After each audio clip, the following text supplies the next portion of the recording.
just would have read the first verse, it would have been enough. I'm still going to read it in the sermon, but I have a King James version. You have an easier rendering. I've been studying Matthew 28, Matthew 18, and in my 50 minutes, study the scriptures and then share what you heard. And I taught this a couple of times in the last 6 weeks in Spanish, and I'm not sure if I got across the message that is in chapter 18. It's not like the class we have here where there's a lot of comments, this is what I think about that, and so forth. They don't make that many comments. It's because they don't read the scriptures. I want to thank the church here for inviting me once again. This is the third time I come here, second time I teach. And I know already that I'm going to take a lot more home than what I'm going to give here. I'm impressed with the brethren here, with the joy, with the peace that they have, with the zeal that we have for God's word, and they're not afraid to make comments. And we're trying to believe the same thing, we're trying to agree, we're trying to do God's will. And I appreciate the work that you're doing here. I'm really impressed. I wanted to mention something in Acts chapter 13. I think that the Bible study is about as close as I can get, about as close as we can get to what we're trying to restore in the New Testament years, the first century.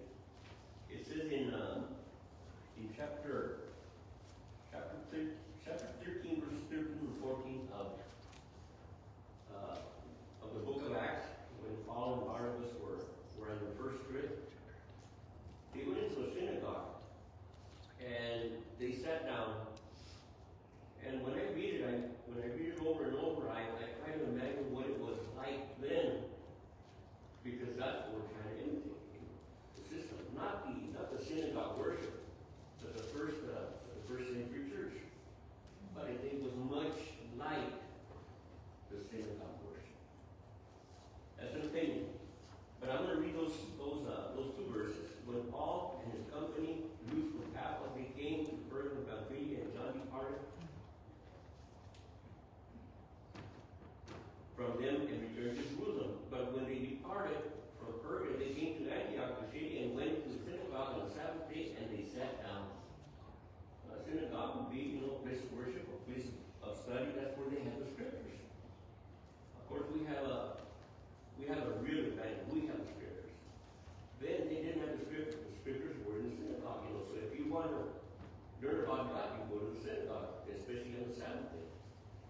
Verse 15 is what impressed me the most. After the reading of the scriptures, after the reading of the law of the prophets, the rulers of the synagogue sent them, saying, "Men and brethren," referring to those two men that probably came in and sat in the back.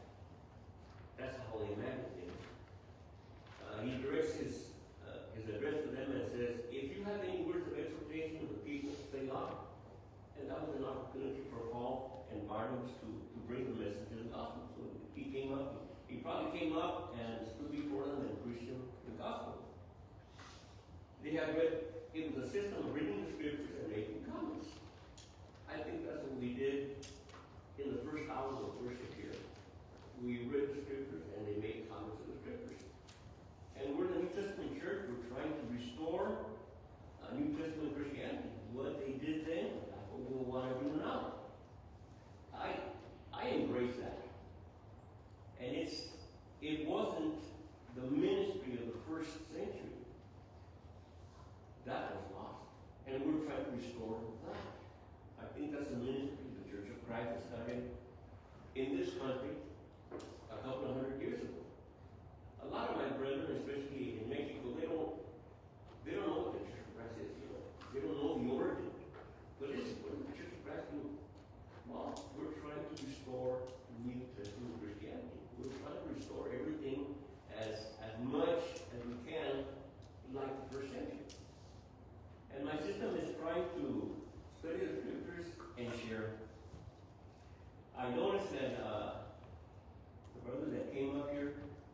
mention something about chapter 18. I have a Bible, like most of us have Bibles. We have a subtitle after about every paragraph. We have them in Spanish Bibles, we have them in English Bibles, and I just want to read a little bit about what this does.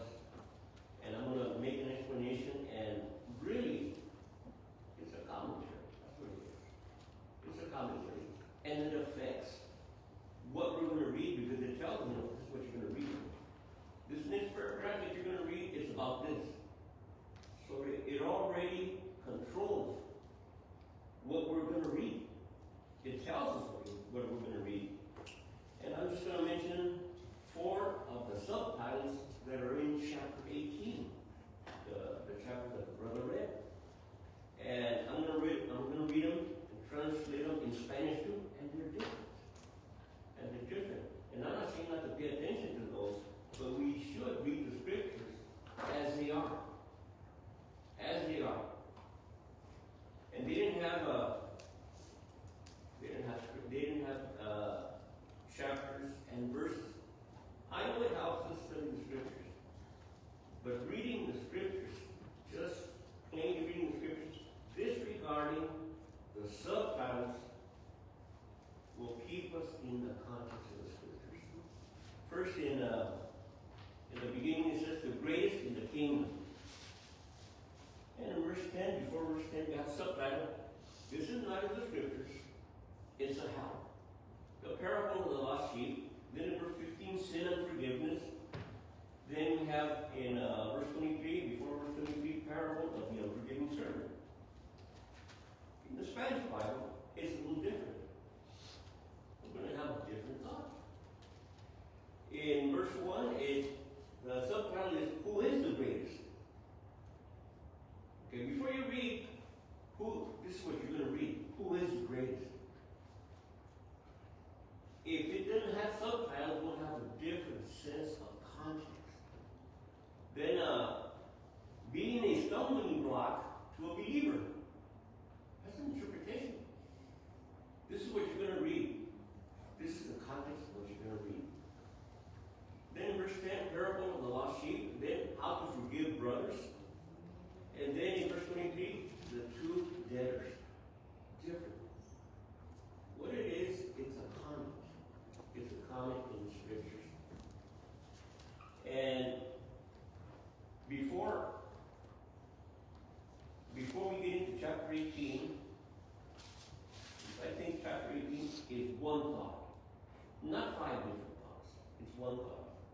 And what I mean by that is when preachers, and I've done this myself, we look into chapter 18 and we pick out certain scriptures and we say this is what the Lord is talking about. Like verse 15 to 18,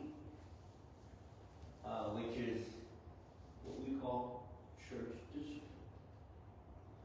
Church discipline. And this is what we use. And it's a good pattern, and it's a good example. But the Lord is not teaching church discipline. And then we have in other parts of the scripture, we have a parable. Now he's teaching a parable about forgiveness. Well, he's not teaching a parable about forgiveness. What he's doing, he's simply still answering the question that is found in verse 1. Who is the greatest in the kingdom of heaven? And then he explains, and then Peter brings up another question. How many times will my brother come to me and I forgive him? Oh, he's talking about forgiveness. No, he's simply responding to the answer that Jesus is trying to explain in the first few verses. It's all one thought. And then in the end, the conclusion. Now, first, to separate chapter 18 from chapter 17, from chapter 19, it's a good place where they separated it. It's something that stands by itself. And he's talking about something that's going to hit every one of us. The responsibility that we have to our brethren, to each other. First, I want to read just a little bit in verse 7, chapter 17, verses 24 to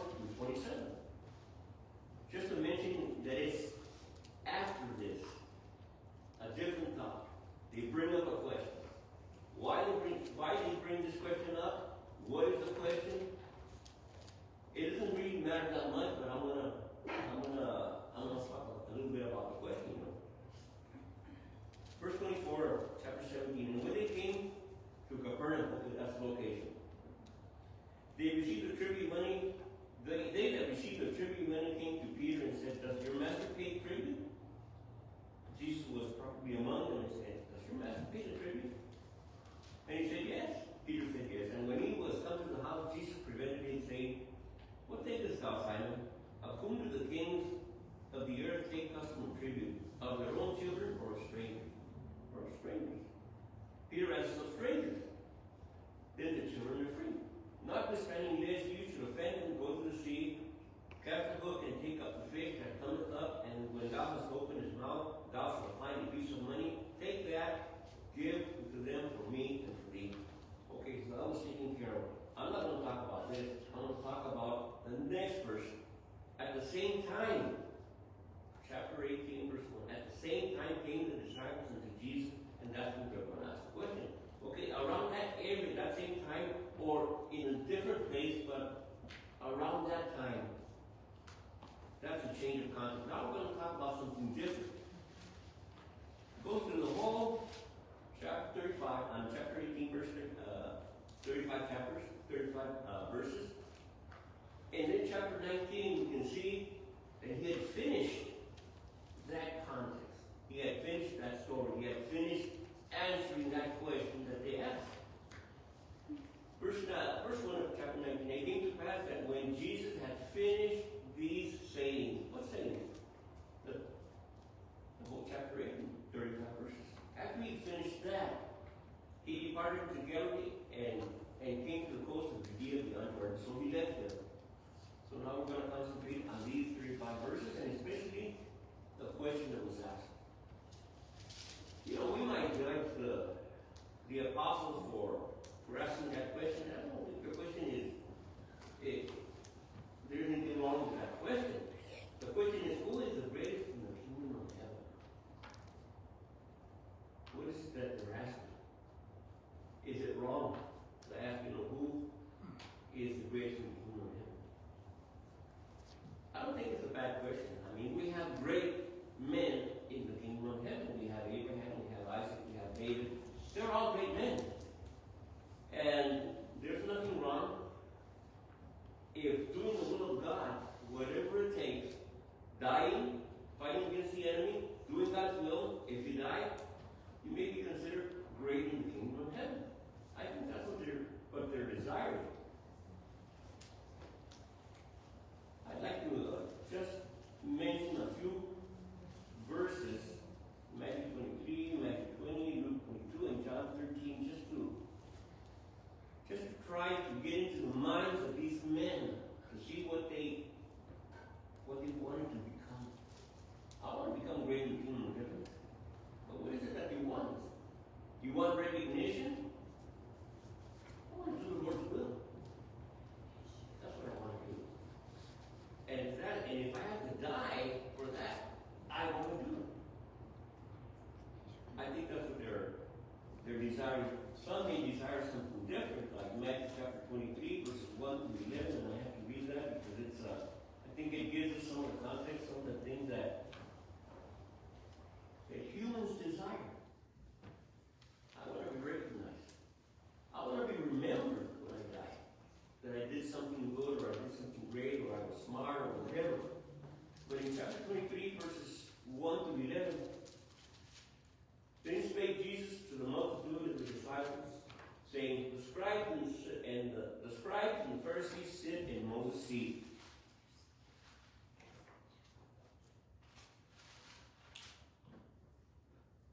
All therefore whatever they bid you observe, that observe and do. But do not do after their words, for they say and do not. For they bind heavy burdens and grievous to be borne, and lay them on men's shoulders, but they themselves will not more than move them with one of their fingers. But all their work they do for to be seen of men. They make broad their phylacteries and large the borders of their garments. They love the uttermost rooms in the feast, and the chief seats in the synagogue. Greetings in the marketplace, and to be called by them Rabbi, Rabbi. They want to be recognized. They want to be important. But be ye not called Rabbi, for one is your master, even Christ, and all ye are brethren. And call no man your father upon the earth, for one is your Father, which is in heaven. Neither be ye called masters, for one is your master, even Christ. But he that is greatest among you shall be your servant. We want to be great, but I don't want to serve. That doesn't work that way. Not in the kingdom. Not in the kingdom.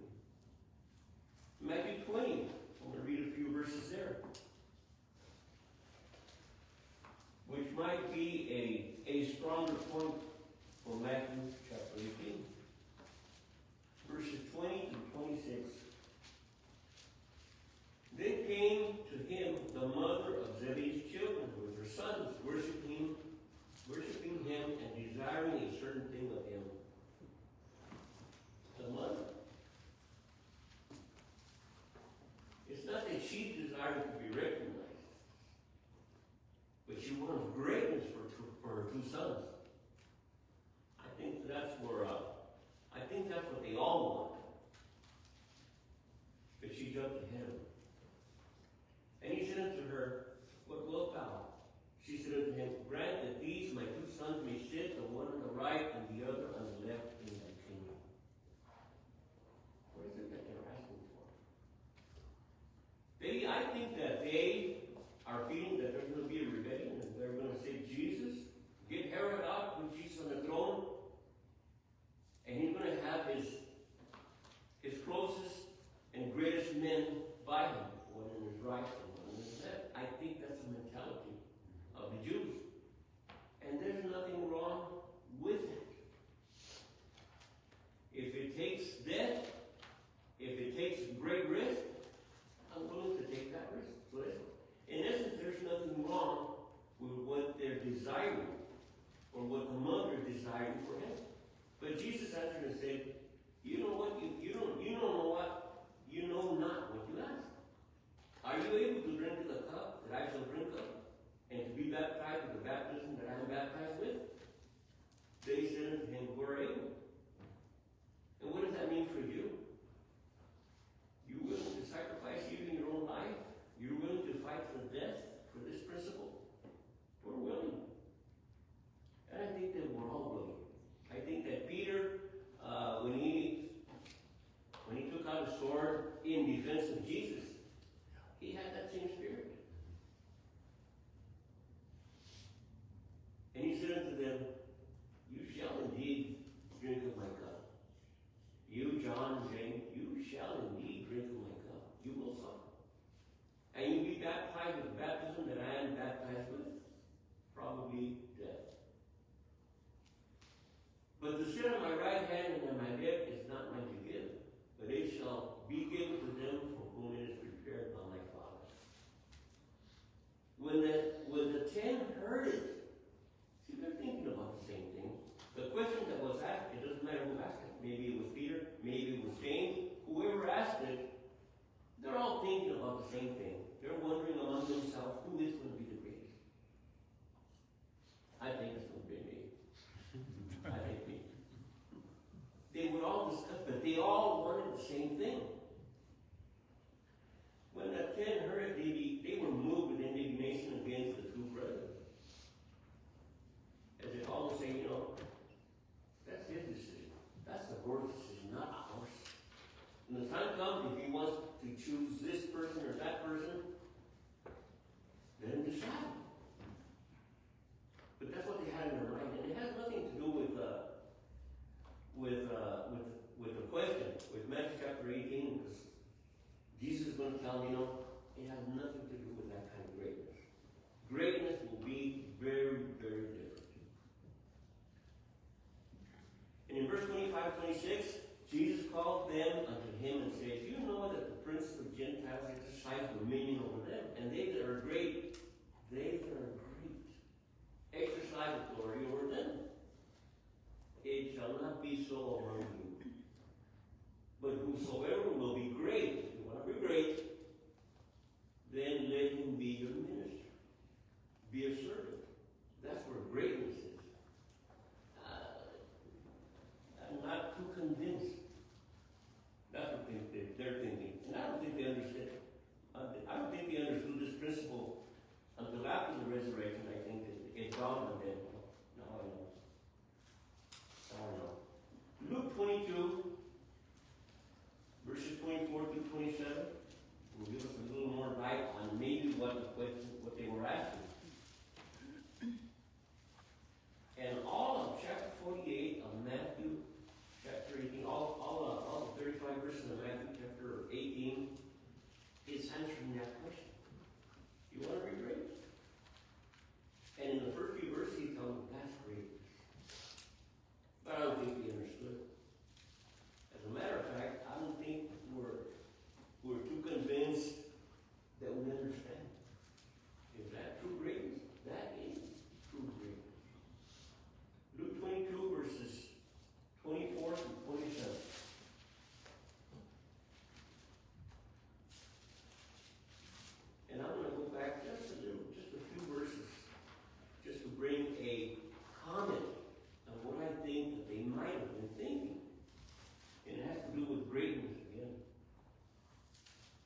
Behold the hand, verse 21 of Luke 22. Behold, the hand of him that betrayeth me is with me on the table. And truly, the Son of Man goeth, as it is determined, but woe unto that man by whom he is betrayed. And before they told him he was going to die. So what would be on their mind? Are they going to kill him? Who's going to take over?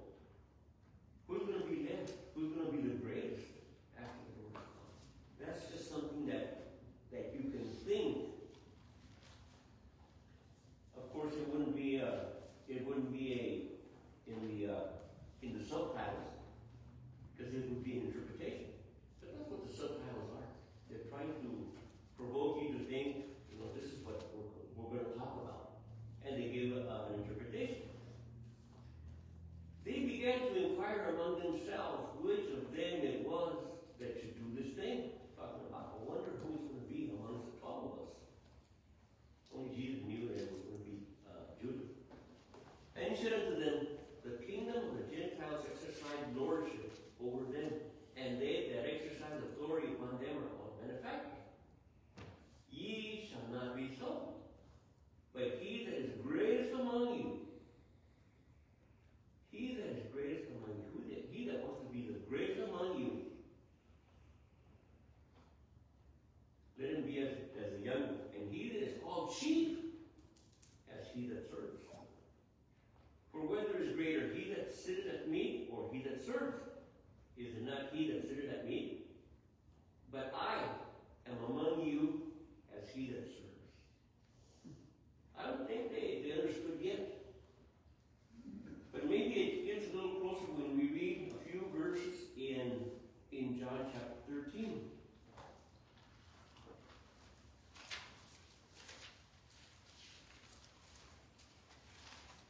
I'm trying to figure out, what is it that these 12 disciples want? I want to be remembered. I want to be considered great by God. Might cost you your life. Doesn't matter. We're going to die anyway. I want to be remembered as somebody that did what was right, what was good. I want to do something important. Chapter 13 of John, verses 12 to 17, after he had washed the apostles' feet. So after he had washed their feet, he had taken his garments, and was sat down again. He said unto them, know ye what I have done to you? Yeah, we washed our feet. But there's a principle there. You call me Master and Lord, and you say, well, for so am I. If I then, your Lord and Master, have washed your feet, you also ought to wash one another's feet. For I have given you an example that you should do as I have done to you. Verily, verily I say unto you, the servant is not greater than his Lord, neither is he that is greater than he that sent him. If you know these things, happy are if you do them. First you have to know. Now to accomplish it is humbling ourselves to do it. Now, Matthew chapter 18. This that they desired is going to change dramatically.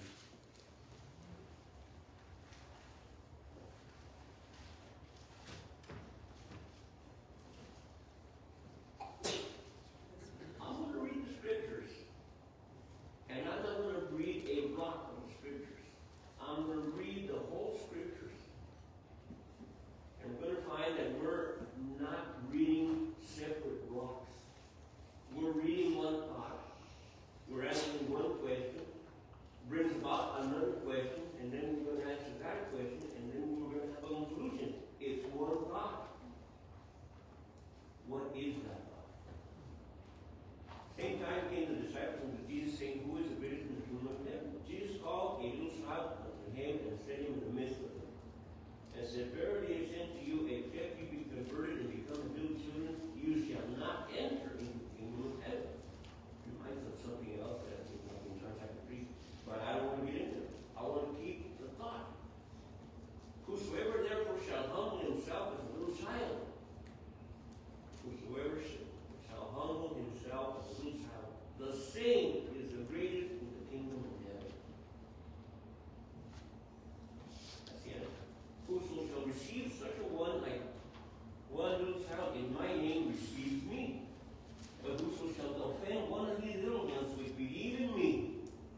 has gone astray, does he not leave the 90 at night and goeth into the mountains and seeketh that which is gone astray?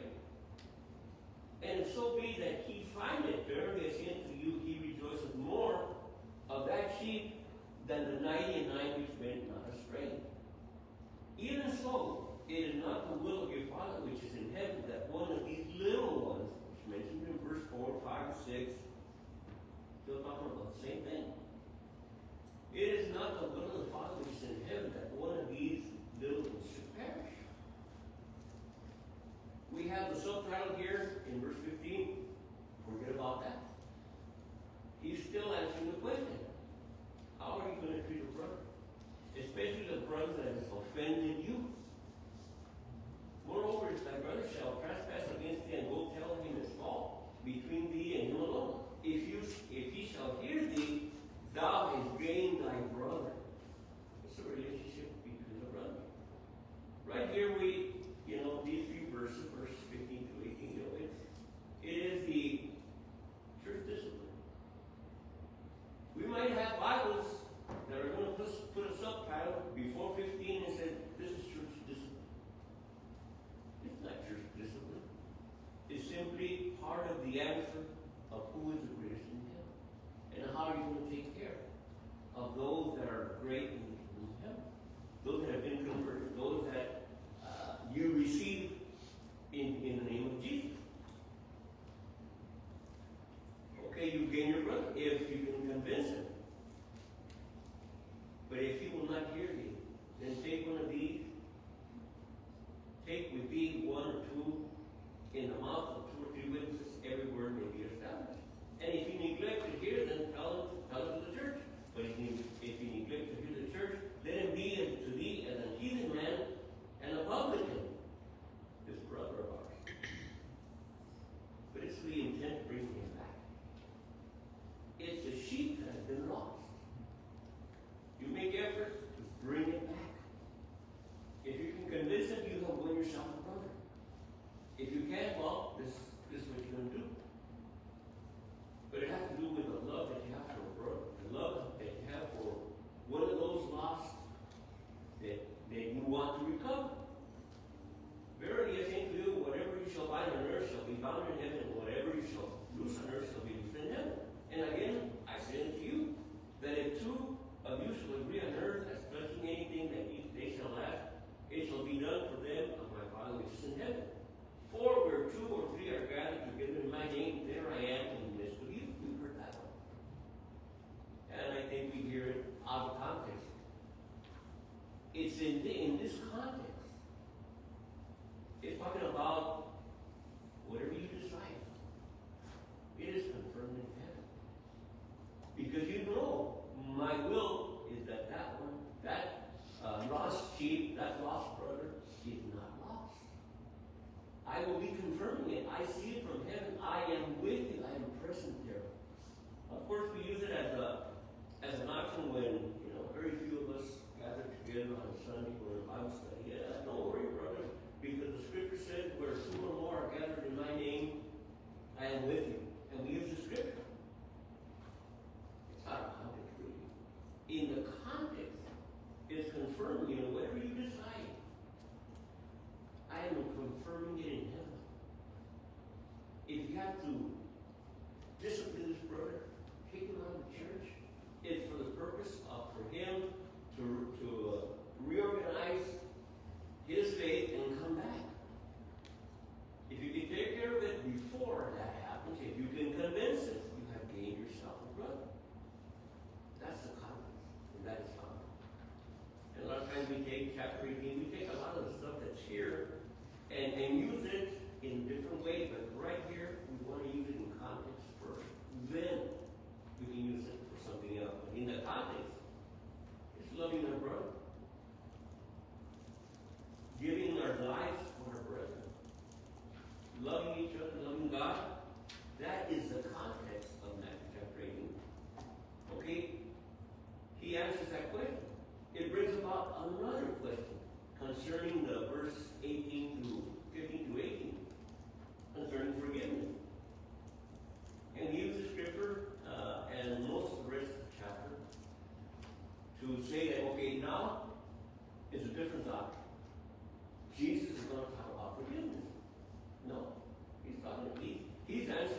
Peter's question. That's all. That has to do with the first answer that he gave. Who was the greatest in the kingdom? Okay. This is the way I'm going to treat my brother. Then Peter said, how often shall my brother sin against me and I forgive him? So 7 times? I don't know if 7 is a correct number. I would, in my regular life, I would struggle to forgive a person that many times. Especially if he continues to hurt me or defraud me in any way, I would struggle with that. I would put a limit. But you don't know God. Once you know God, then you wonder how many times have I asked forgiveness from my God. And he forgives me. And I know it's been over 70 times 7. And I know that I'm going to sin continually. And I know I want that forgiveness. That's what we heard from the context.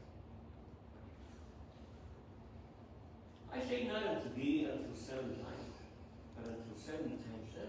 Then he's going to use the parable to explain 70 times 7. Limitless number. But he uses the parable in the same context of the answer, who is the greatest in the kingdom of heaven. You want to be great? Well, this is what you have to do. You have to humble yourself really to understand what the kingdom of heaven is like. There has to be a great change. As the brother was mentioning, it's that you die.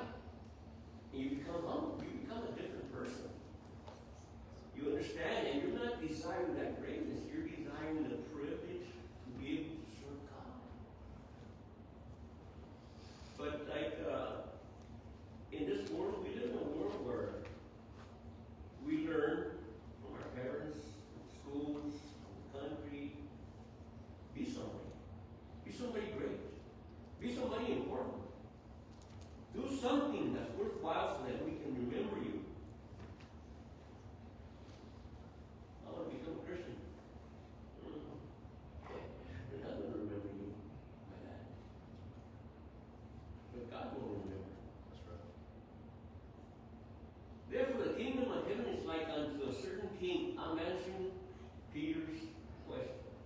How many times am I going to forgive? 7 times? Limitless. And many times as he asks forgiveness of you, you're going to lose. Hey, let me take advantage of me. That's true. It's true. Therefore, the kingdom of heaven is like unto a certain king which taken account unto servants. And when he had begun to reckon, one was brought unto him which owed him 10,000 talents. It's an enormous amount. Almost unbearable. For as much as he has not to pay, his Lord commanded him to be sold, and his wife and children, and all that he had, and payment to be made. We might get a sense of what he knows. If we sell him, sell his parents, sell his wife, sell his kids, we might get a tenth part. It's an exaggeration here. The servant fell down and worshipped him, saying, Lord, have patience with me, and I will pay you all. Then the Lord of that servant was moved with compassion and loosed him and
Sodom, and came and told unto their Lord all that was done. Then his Lord, after that he had called him, said unto him, O thou wicked servant, I forgave thee all that day, because thou desirest me. Should it not thou also have had compassion on thy fellow servant, even as I had pity on thee? And his Lord was wroth, and delivered him to the tormentors till he should pay all that he was due unto him. It's a parable. It's a parable. I don't think that they had, the 12 had any idea that this represents God, and that this is me and you when we want forgiveness, and that we have a compassion in God. I don't think they have an idea, but Jesus is using a parable to bring out the point, to make them think. And then 35, that's a conclusion of the question. Not just this portion, verse 23 from 35, not Peter's question, but a conclusion, because Peter's question has to do with how you treat your brother. How many times is he going to come to me? Who? The one that receives, the one that becomes as a little child, and it's in Jesus Christ. How are you going to treat him? So likewise, as the parable mentioned, so likewise shall my heavenly Father also do unto you. In the context, it's the 12. Because they're the ones that ask him the question, who is the greatest in the kingdom of God? You want to be great? This is what you have to do. And know that all of these things are involved in doing my will. So, likewise shall my heavenly Father do unto you, if you from the heart forgive not everyone his brother his trespass. Okay, it applies to them. But I can't see how we can read this and not apply it to us as our behavior with our brethren. I came to the conclusion, and I wrote, we have 4 or 5 different sections of what the chapter is talking about. But I believe it's one thing, is how to take care of your brother, how to discipline your brother, how to look for your brother, how to take care of him, how to show concern for your brother. That's great in the kingdom of God. In the first one, verse 5,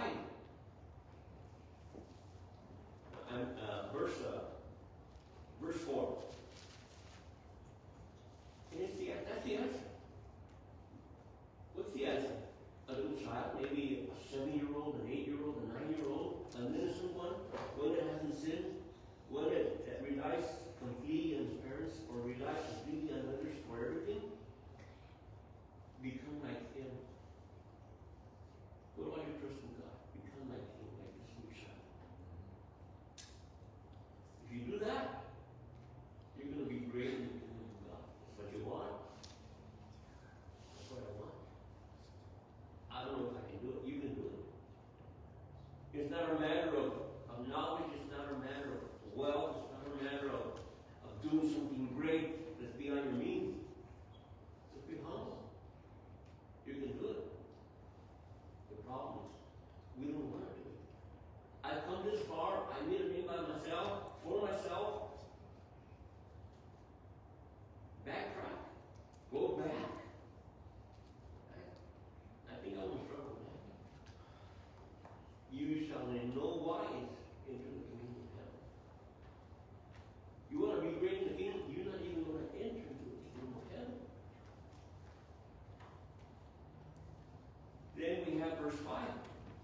Whoso shall receive one such little one in my name receives me. I'm going to connect it. If you receive these that are going to accept the message of the gospel, you're receiving me. As it mentioned in Matthew chapter 25. You receive me. You have me. I'm working with you.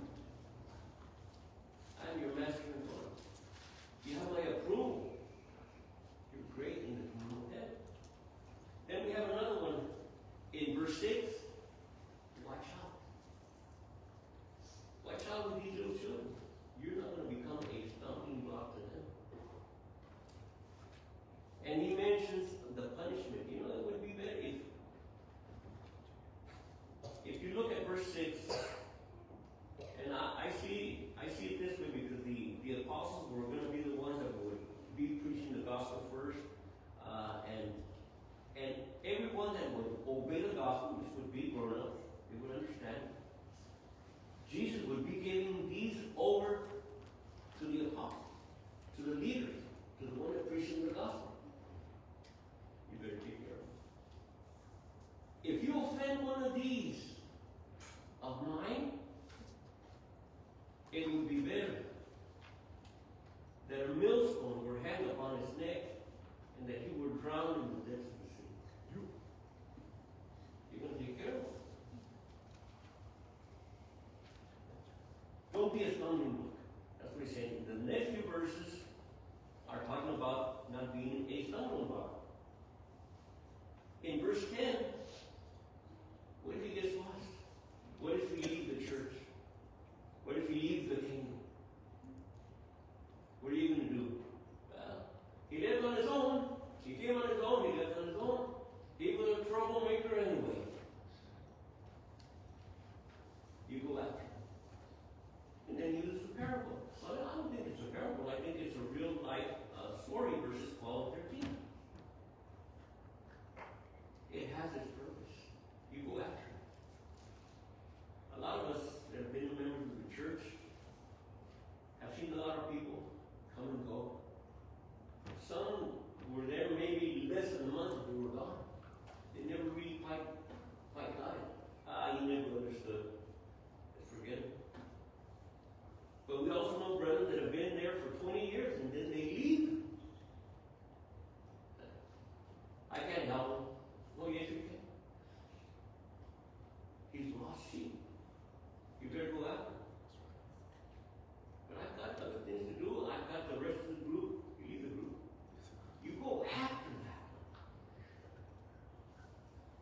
And it's just the verses, they call it the parable of the lost sheep. I don't think it's a parable. I think it's an actual thing that you do if you lose one of your sheep, especially those that would tend to sheep and cattle or different animals. What think he says? If a man have 100 sheep and one of them go astray, does he not leave the 99? We would think, nah, I'll just take the lost. No. You leave the 99 and you go after that lost sheep. It's one that belongs to Jesus Christ. It just keeps getting stronger. The word keeps getting stronger. You want to be great, and you can do it. It takes a lot of work. If a man has 100 sheep and one of them goes astray, does he not leave the 99 and go into the mountain and search that which has gone astray? Yeah. Why? And so be that if he find it, verily I say to you, he rejoices more of that sheep than the 99 that went astray. Even so, verse 14. He's still dealing with the same question. Who is the greatest? This is part of being great in the kingdom of heaven. If you don't go out for that lost one, I'm going to bring him in. I'm going to send somebody else.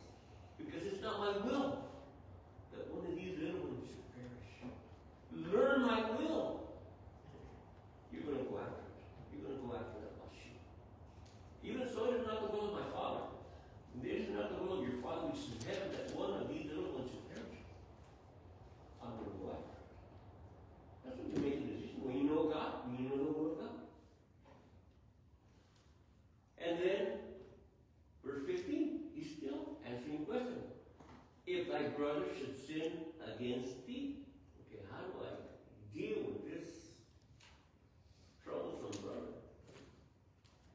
He keeps defrauding me. He keeps using me. I'm tired of it. Go and tell him his fault between thee and him privately with all the love you must love, because he's your brother. He's the innocent little one that is used as an example of greatness.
has all this background, all this knowledge. Why so many sacrifices?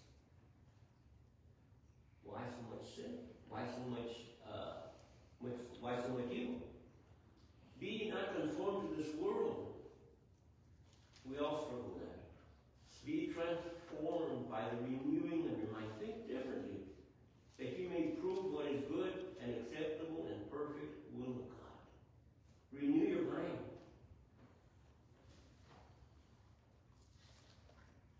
Being a Christian, being great in the kingdom of God is worthless for a lot of people here in the world. You're nobody. I'm a Christian. You're nobody. And by the way we live, that's probably what is going to be reflected. That person doesn't have a life. That's true, I don't have a life. My life is in my Lord.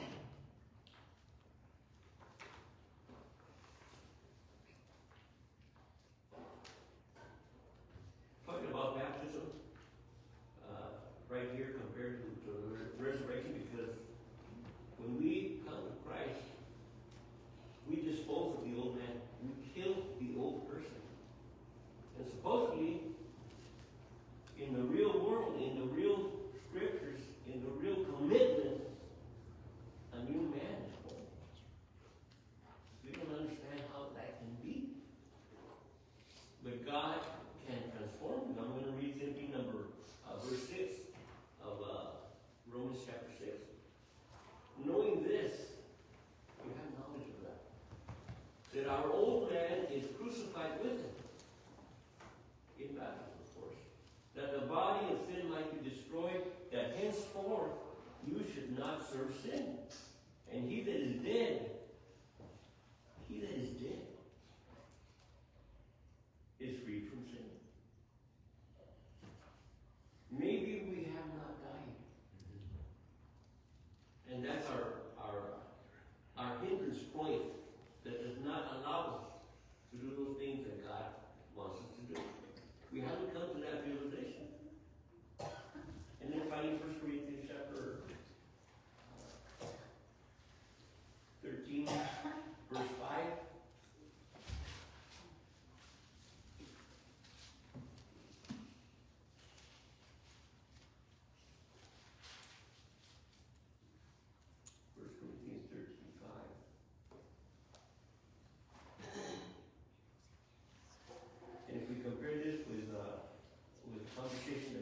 That Jesus had with Nicodemus, it's all the same thing. It's all one thing.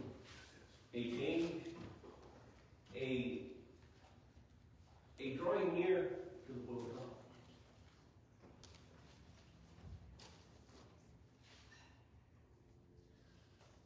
Second 13:5.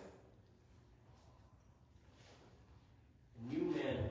Somebody help me with that scripture. Should be fresh in somebody's mind. 5:13 or 13:5, 2 Corinthians.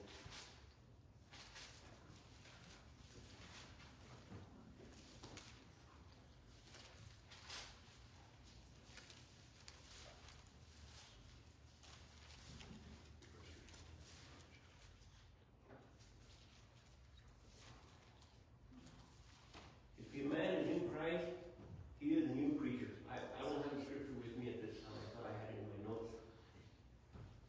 But there has to be a change. And before I finish, I just want to mention in John chapter 3, which is almost connected with Matthew chapter 13. And it's not a question. Colossians 3. 2 Corinthians 5:17. 2 Corinthians 5:17. Let me read that. Thank you very much. Maybe. 5 plus 13.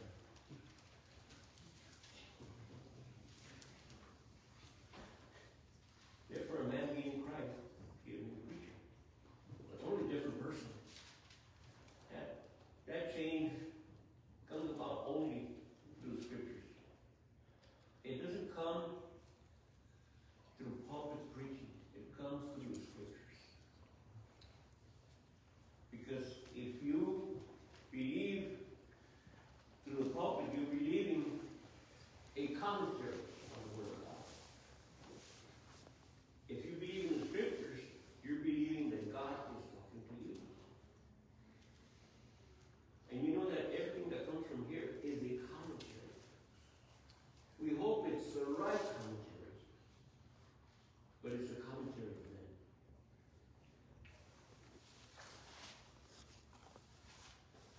And even though we have every intention of teaching the truth, it's not the Word of God, it's a commentary about the Word of God. I just wanted to mention this, this verse 3 and again verse 5 of Nicodemus. Nicodemus didn't answer a question. I mean, Jesus didn't answer Nicodemus. Nicodemus was not asking a question. He simply said, you're a man come from God. It's obvious because of the things that you do.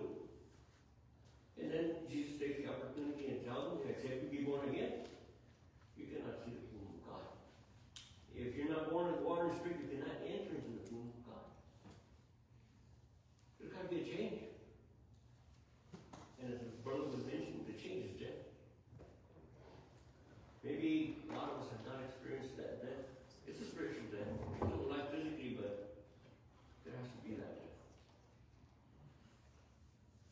I appreciate the opportunity that you've given me to share these thoughts. It's a commentary, but they're thoughts that I'm trying to understand.